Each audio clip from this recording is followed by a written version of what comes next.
जोड़ो जोड़ो भारत जोड़ो, जोड़ो जोड़ो भारत जोड़ो।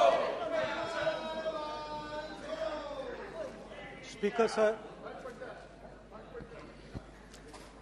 सबसे पहले मैं आपका धन्यवाद करना चाहता हूं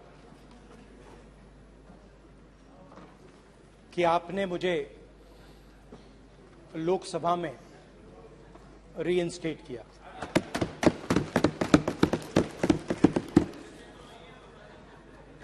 और पिछली बार जब मैं बोला तो शायद मैंने आपको थोड़ा कष्ट भी पहुंचाया, क्योंकि मैंने इतनी जोरों से अदानी जी पे फोकस किया कि जो आपके सीनियर नेता हैं शायद उनको थोड़ा कष्ट हुआ। तो वो जो उनको कष्ट हुआ,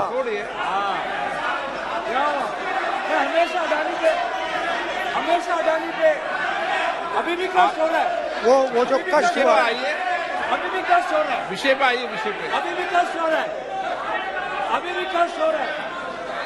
ये देखिए, ये सारे ये मगर सुनिए ये है। तो वो जो कष्ट हुआ, 1 2 3 4 5 उसका असर शायद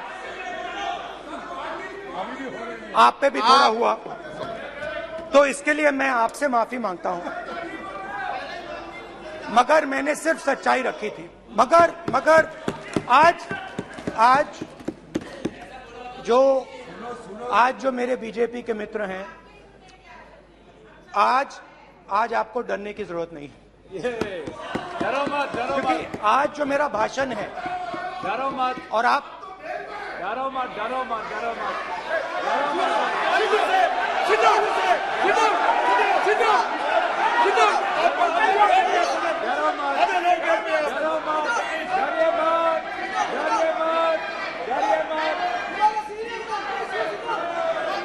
स्पीकर सर, अरे बैठे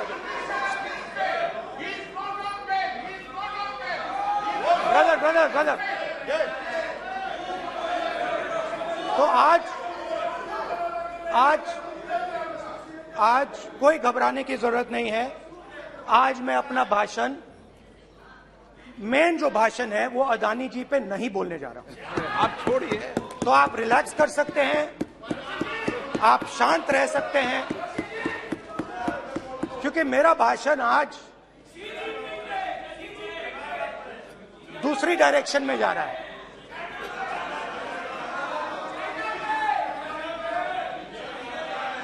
रूमी ने कहा था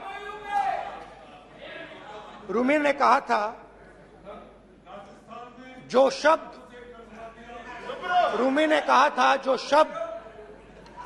दिल से आते हैं वो शब्द दिल में जाते हैं। तो आज मैं दिमाग से नहीं बोलना चाह रहा हूं, मैं दिल से बोलना चाह रहा हूं।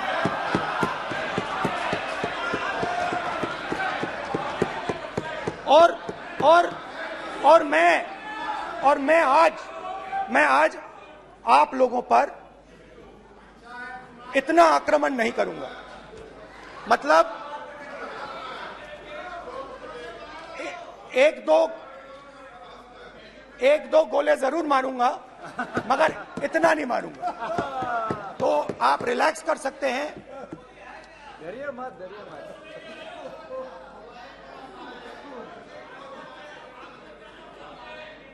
अरे रक्षा मंत्री जी आज संभाल लेंगे आप लोग।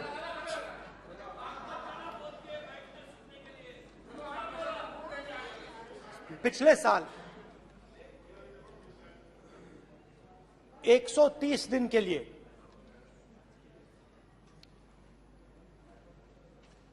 मैं भारत के एक कोने से दूसरे कोने तक गया, अकेला नहीं, बहुत सारे लोगों के साथ।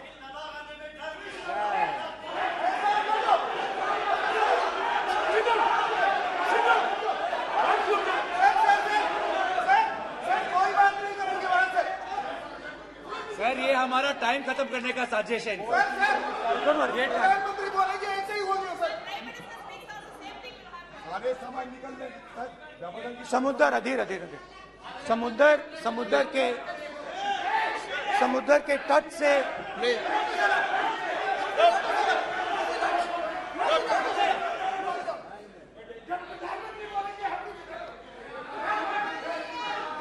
माननीय सदस्य प्लीज प्लीज ऐसे धमकाने का बात की मत बोलो यहाँ पे।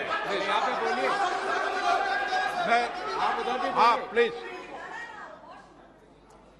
मैं समुद्र के तट से कश्मीर की बर्फीली पहाड़ी तक चला। नहीं, लद्दाख को मैंने नहीं छोड़ा। यात्रा अभी खत्म नहीं हुई है,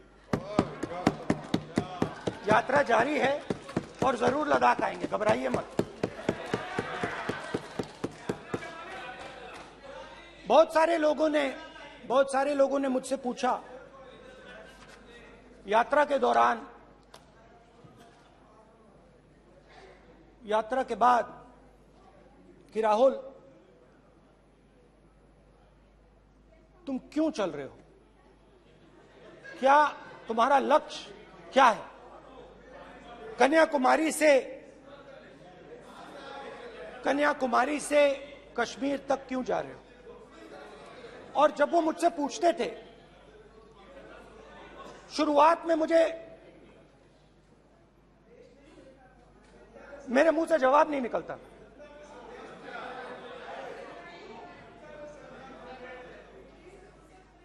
शायद मुझे ही नहीं मालूम था कि मैंने ये यात्रा क्यों शुरू की। जब मैं कन्याकुमारी से शुरू हुआ, मैं सोच रहा था मैं हिंदुस्तान को देखना चाहता हूं, समझना चाहता हूं, लोगों के बीच में जाना चाहता हूं, मगर गहराई से मुझे मालूम नहीं था।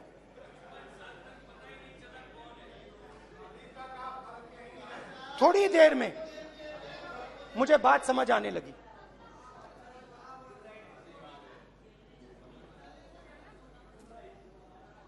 जिस चीज से मुझे प्यार था, जिस चीज के लिए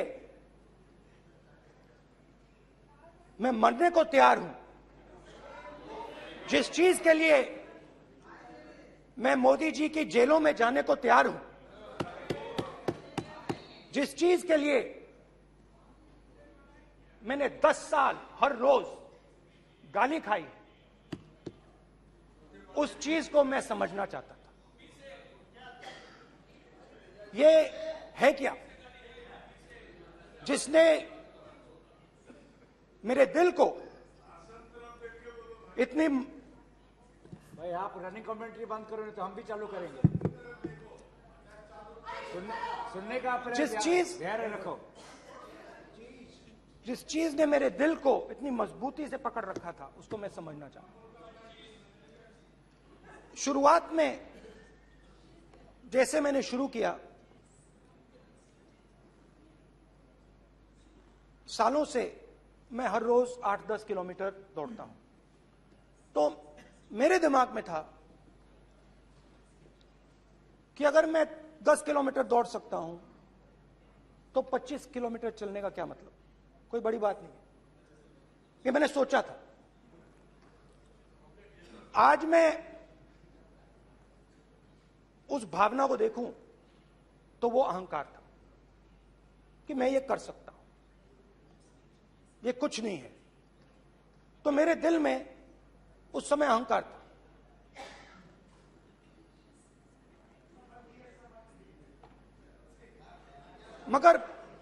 मगर भारत अहंकार को एकदम मिटा देता है, 1 सेकंड में मिटा देता है। तो हुआ क्या,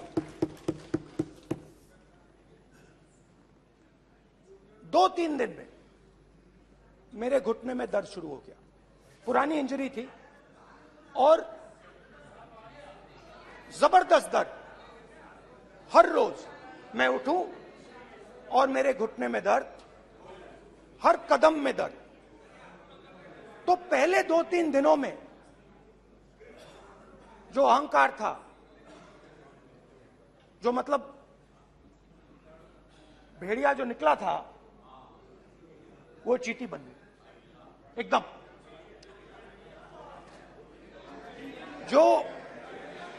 जो हिंदुस्तान को अहंकार से देखने निकला था, वो पूरा का पूरा अहंकार गायब हो गया।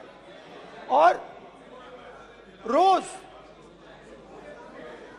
मैं डर डर के चलूं कि क्या मैं कल चल पाऊंगा। ये मेरे दिल में डर था। और जब भी ये डर बढ़ता था, कहीं ना कहीं से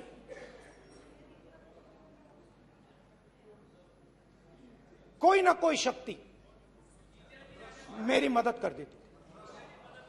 एक दिन मैं सह नहीं पा रहा था, एक छोटी सी लड़की आती है, मुझे चिट्ठी दे देती। मैंने चिट्ठी खोली, 8 साल की थी, उसमें लिखा था, Rahul, I am walking with you, don't worry. उसने मेरे पैर में चोट देखी और उसने अपनी शक्ति मुझे दे दी। सिर्फ उसने नहीं, लाखों लोग ने। और शुरुआत में जब मैं चल रहा था, कोई किसान आता था, मैं एकदम पहले उसको अपनी बात बताता था कि आपको ये करना चाहिए, आपको इस प्रकार से काम करना चाहिए। मगर इतने लोग आए, हजारों लोग आए, कि थोड़ी देर में मैं बोल नहीं पाया। जो मेरे दिल में बोलने का डिजायर था, वो बंद हो गया। बोल ही नहीं पाया, क्योंकि इतने लोगों से बोलना था। और एक सन्नाटा सा छा गया, भीड़ की आवाज थी, भारत जोड़ो, भारत जोड़ो, भारत जोड़ो। और जो मेरे से बात करता था, उसकी आवाज में सुनता गया।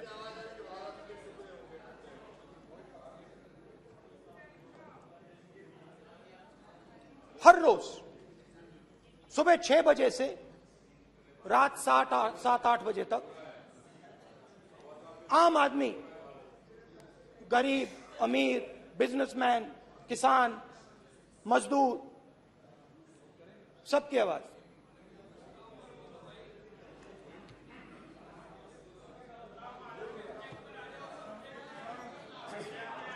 आ रहा हूं। आप कल से रुके, अब थोड़ा और रुक लो, 5-10 मिनट रुक जाओ। तो ये चलता गया, मैं बात सुनता गया। और फिर मेरे पास एक किसान आया, और किसान ने हाथ में रुई पकड़ी हुई थी, और उसने मुझे कहा, अध्यक्ष महोदय, उसने मुझे कहा, मेरी आंख में देखकर उसने मुझे अपना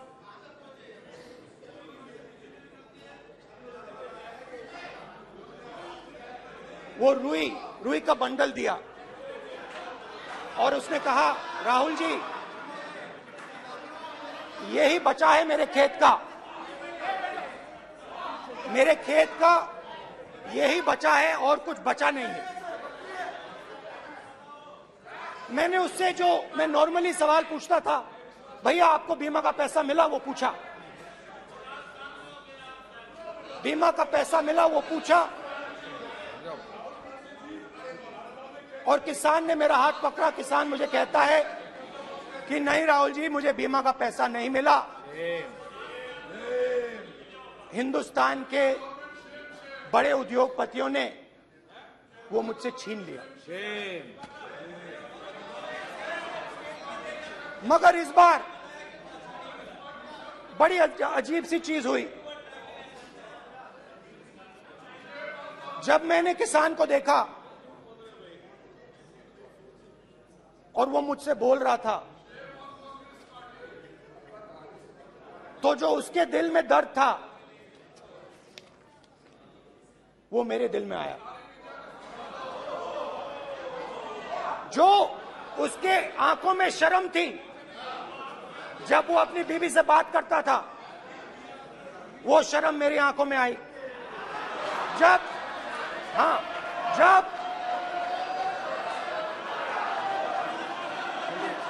जब उसकी जो भूख थी वो मुझे समझ आई। और उसके बाद यात्रा बिल्कुल बदल गई।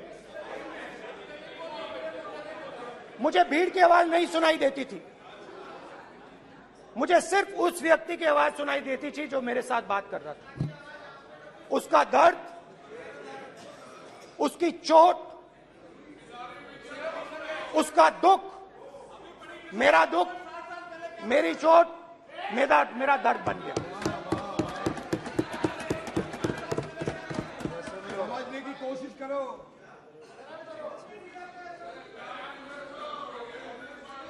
भाइयों और बहनों, लोग कहते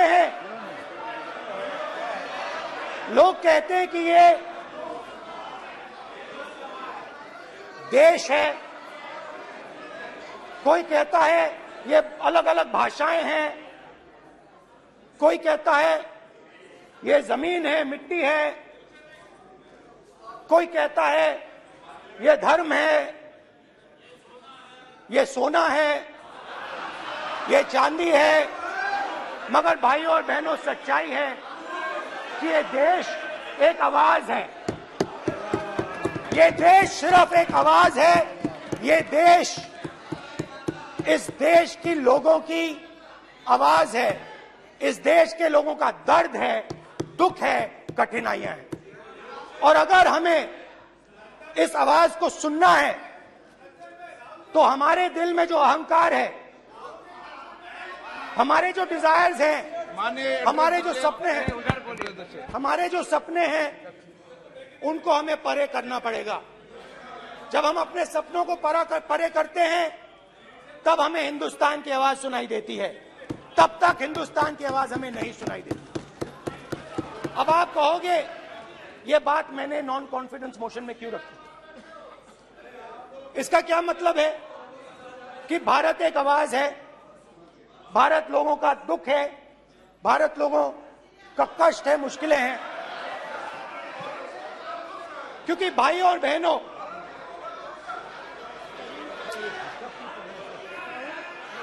अध्यक्ष महोदय, अब पूरा सूद समय जवाब तुमको मिलेगा, पूरा सूद समय जवाब देंगे सर। फिर आप हमें मत रोकेगा सर। अध्यक्ष महोदय, फिर आप हमें मत रोकेगा सर। आप हमें मत रोकेगा, फिर आप हमें मत रोकेगा, आप हमें मत रोकेगा, फिर आप हमको मत रोकेगा सर। हम सब देख रहे हैं, सब सुन रहे हैं, आप हमको फिर मत रोकेगा सर। तो स्पीकर सर, भारत एक आवाज है। भारत इस देश के सब लोगों की आवाज है। और अगर हम उस आवाज को सुनना चाहते हैं, हमें अहंकार को, नफरत को मिटाना पड़ेगा। स्पीकर सर, कुछ ही दिन पहले मैं मणिपुर गया। हमारे प्रधानमंत्री नहीं गए, आज तक नहीं गए, क्योंकि उनके लिए मणिपुर हिंदुस्तान नहीं है।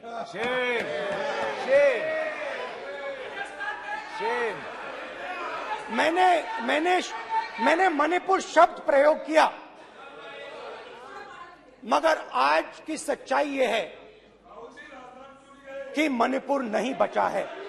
मणिपुर को आपने दो भाग में कर दिया है। मणिपुर को आपने बांट दिया है, तोड़ दिया है।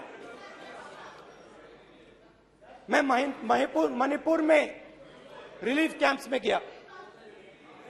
रिलीफ कैंप में आज जा रहा हूं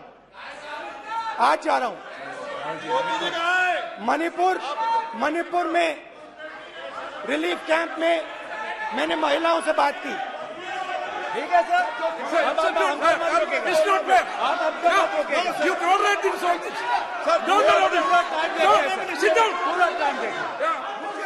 Why you are this hooligan? कल देखेंगे। बात नहीं करेंगे सर, प्रधानमंत्री की बात नहीं करेंगे सर ऐसे।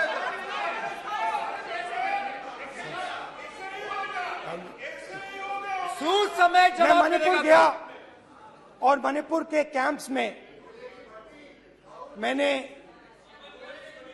महिलाओं से बात की, बच्चों से बात की,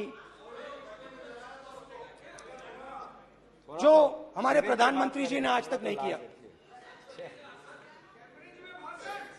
एक महिला मुझे कहती है, मैंने उनसे पूछा, बहन क्या हुआ आपके साथ? What's this? एक एक मंत्री बोल रहे हैं। कल आप बोले एक एक मंत्री खड़े होके बोल रहे हैं। एक एक मंत्री खड़े होके ऐसे कर रहे हैं। एक एक मंत्री खड़े होंगे तो पूरे सांसद खड़े होंगे यहाँ पे। पूरे सांसद खड़े होंगे यहाँ पे। बैठे नहीं है चुपचाप करिए। पूरे सब खड़े होंगे। पूरे सब खड़े होंगे। कल कांग्रेस पार्टी ने पूरा देश खड़ा होगा आपके खिलाफ। तो पूरा देश कल आपके खिलाफ खड़ा होगा। मैं बहुत सारी महिलाओं से बात किया, मगर मैं आपको दो उदाहरण देना चाहता हूं। एक महिला मुझे कहती है, मैंने कहा क्या हुआ तुम्हारे साथ? कहती है, मेरा छोटा सा बेटा, महिला का सम्मान करें प्लीज। ये सम्मान एक ही बच्चा था मेरा, कोई शर्म कर लो गल एक ही बच्चा था मेरा, मेरे सामने, मेरे आंखों के सामने उसको गोली मारी है। मैं पूरी रात, आप सोचिए, आप अपने बेटों के बारे में सोचिए, मैं पूरी रात उसकी लाश के साथ लेटी रही। झूठ नहीं, झूठ आप बोलते हो, झूठ मैं नहीं बोलता हूं। मैं पूरी रात उसकी लाश के साथ लेटी रही और फिर मुझे डर लगा, मैंने अपना घर छोड़ दिया, जो भी मेरे पास था वो मैंने छोड़ दिया। मैंने उनसे पूछा, कुछ तो लाई होगी? कहती है, नहीं, सिर्फ मेरे जो कपड़े हैं ये मेरे पास हैं। और फिर इधर उधर ढूंढती है और एक फोटो निकालती है और मुझे कहती है, यही मेरे पास अब बची है।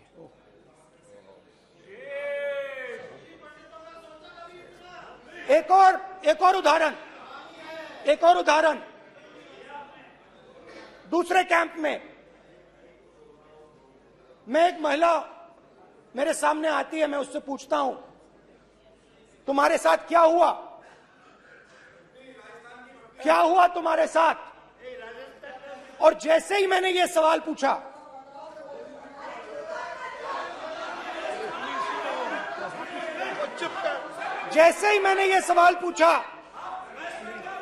आप महिला का दर्द नहीं सुन सकते। महिला का दर्द नहीं सुन सकते। महिला का दर्द सुनने का आपका धैर्य नहीं है। महिला का दर्द नहीं सुन सकते। महिला का दर्द नहीं सुन सकते। जैसे ही मैंने उससे ये सवाल पूछा, बैठो। जैसे प्लीज सर,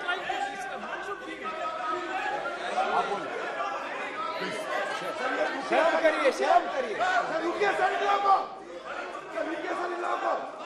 जैसे ही मैंने उससे सवाल पूछा, तुम्हारे साथ क्या हुआ, शर्म नहीं है तेरे को? वैसे ही एक सेकंड में वो कांपने लगी। उसने अपने दिमाग में वो दृश्य देखा और वो बेहोश हो गई। मेरे सामने कांपती हुई बेहोश हो गई। तो ये मैंने आपको सिर्फ 2 उदाहरण दिए हैं। स्पीकर सर, इन्होंने मणिपुर में हिंदुस्तान की हत्या की है, सिर्फ मणिपुर की नहीं, हिंदुस्तान की हत्या की है। इनकी राजनीति ने मणिपुर को नहीं, हिंदुस्तान को मणिपुर में मारा है। हिंदुस्तान को कत्ल किया है, हिंदुस्तान का मर्डर किया है मणिपुर में।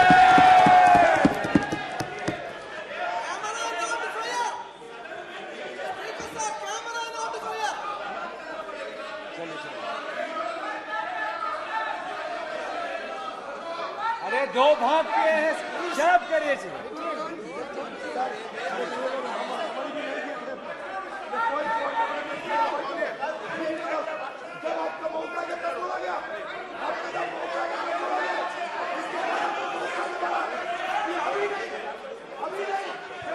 माननीय सभी सदस्यों से कहूंगा शांति रखें, please please.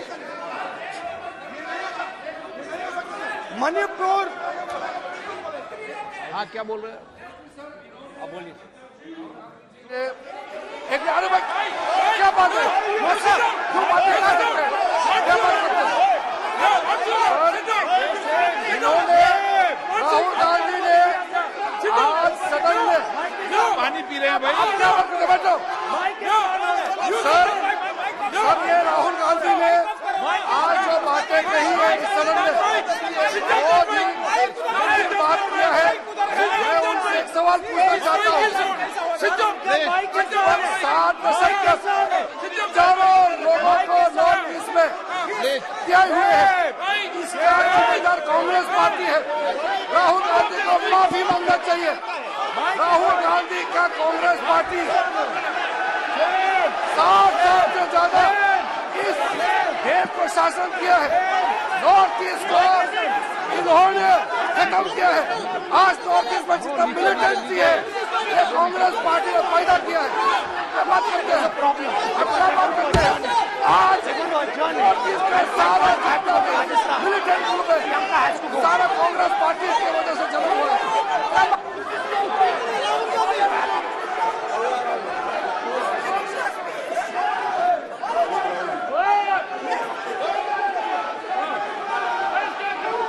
Okay, back. Aja, back. Hemant, सबको पीछे ले आओ। Back.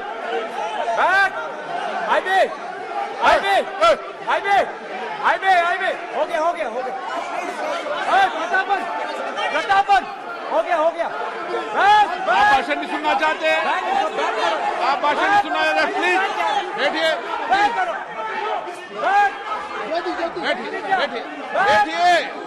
प्लीज बैठिए, प्लीज बैठिए, चलिए।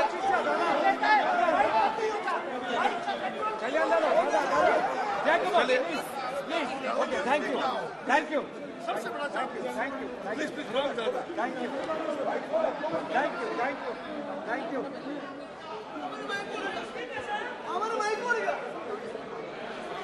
एक मिनट बैठिए, एक मिनट प्लीज बैठिए, प्लीज बालूजी,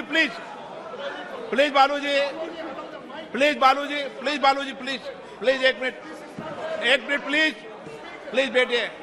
माननीय सदस्यगण, नहीं सकते। जिस तरीके का व्यवहार आप टेबल पर आकर कर रहे हैं, इस तरीके से सदन नहीं चलेगा। ये तरीका ठीक नहीं है।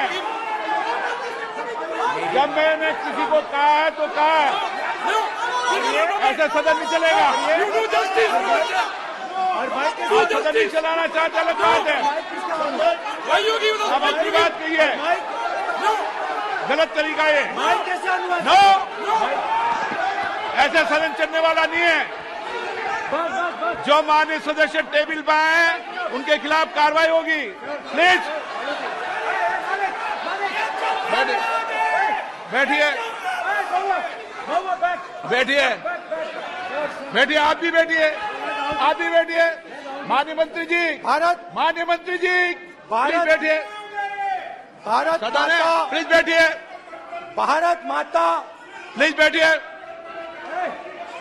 Please brother. मैं बहुत शांति से सुन रहा हूं, इसका तरीका ये नहीं है उचित हो कि आप टेबल पर आए। नहीं, गलत तरीका ये। आप जैसे मैंने माननीय sir please please brother please भैया पानी लो। जैसे मैंने भाषण के शुरुआत में बोला, भारत एक आवाज है, भारत हमारी जनता की आवाज है, दिल की आवाज है। उस आवाज की हत्या आपने मणिपुर में की। इसका मतलब भारत माता की हत्या आपने मणिपुर में की।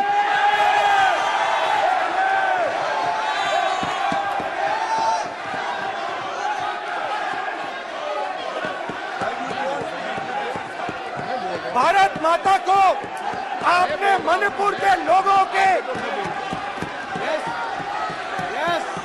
मारा, आपने मणिपुर के लोगों को मारकर भारत की हत्या की है। आप देशद्रोही हो, आप देशभक्त नहीं हो, आप देश प्रेमी नहीं हो, आप देशद्रोही हो। आपने देश की हत्या मणिपुर में की। प्लीज एक मिनट, प्लीज बैठिए, प्लीज बैठिए। अब सवाल आप उठता है, बैठना चाहते नहीं बैठना चाहते, आप बैठना चाहते नहीं बैठना चाहते, इसीलिए आपके प्रधानमंत्री बैठना चाहते आप। मणिपुर में नहीं मैं जा आप सकते बैठिए, आप हैं, क्योंकि उन्होंने प्लीज देश की हत्या की है।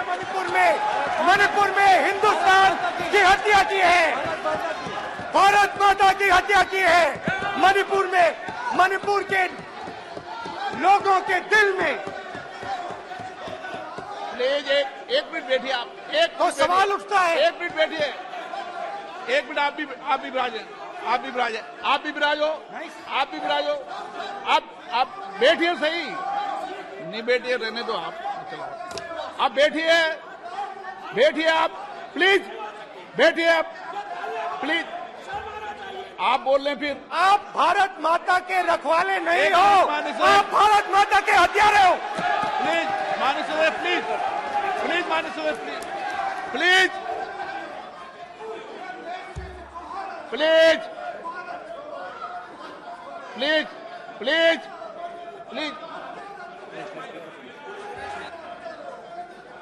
देखिए माननीय सदस्यगण, प्लीज माननीय सदस्यगण, भारत मां हमारी मां है, हमें सदन में बोलते समय संयम बरतना चाहिए। मेरा अपनी मां की हत्या की बात कर रहा हूं, मैं मणिपुर में अपनी मां की हत्या की बात कर रहा हूं, मैं आदर से बोल रहा हूं। आपने मेरी मां की हत्या की मणिपुर में। एक मेरी मां यहां बैठी है, दूसरी मां को आपने मणिपुर में मारा है।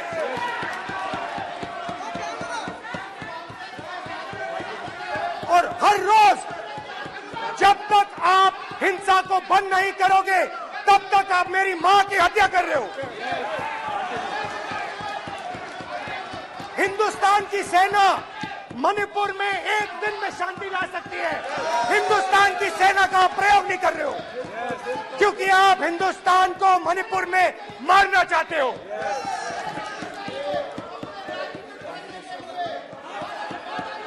तो अगर नरेंद्र मोदी जी हिंदुस्तान की आवाज नहीं सुनते हैं, अगर हिंदुस्तान के दिल की आवाज नहीं सुनते हैं, तो किसकी आवाज सुनते हैं?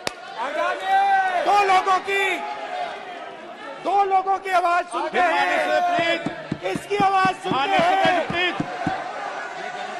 इसकी आवाज सुनते हैं, माननीय सदस्य, और इसलिए सुनते हैं।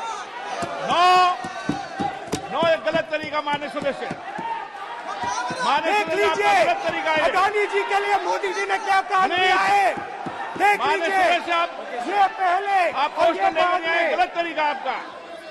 माननीय सदस्य, आपका गलत तरीका है, आप सीनियर सदस्य हैं, आप इस तरीके का व्यवहार सदन में मत करिए। आप बात करिए, लेकिन इस तरीके से पोस्टर लाना ये उचित नहीं है किसी तरीके से। रावण दो लोगों की सुनता था, रावण दो लोगों की सुनता था, मेघनाथ और कुंभकर्ण। वैसे ही नरेंद्र मोदी दो लोगों की सुनते हैं, अमित शाह और अडानी। भाई और बहनों, लंका को हनुमान ने नहीं जलाया था, लंका को रावण के अहंकार ने जलाया था। प्लीज माननीय सदस्य, आप संयमित बोले। आप ये सदन है, आप तरीके से बोलिए माननीय राम सदस्य। ने रावण को नहीं मारा था, रावण के अहंकार ने रावण को मारा था। आप पूरे देश में केरोसिन फेंक रहे हो, पूरे देश में आप केरोसिन फेंक रहे हो। आपने मणिपुर में केरोसिन फेंकी और फिर चिंगारी लगा दी। अब आप हरियाणा में कर रहे हो, पूरे देश को आप जलाने में लगे हो। आप पूरे देश में भारत माता की हत्या कर रहे हो। धन्यवाद स्पीकर।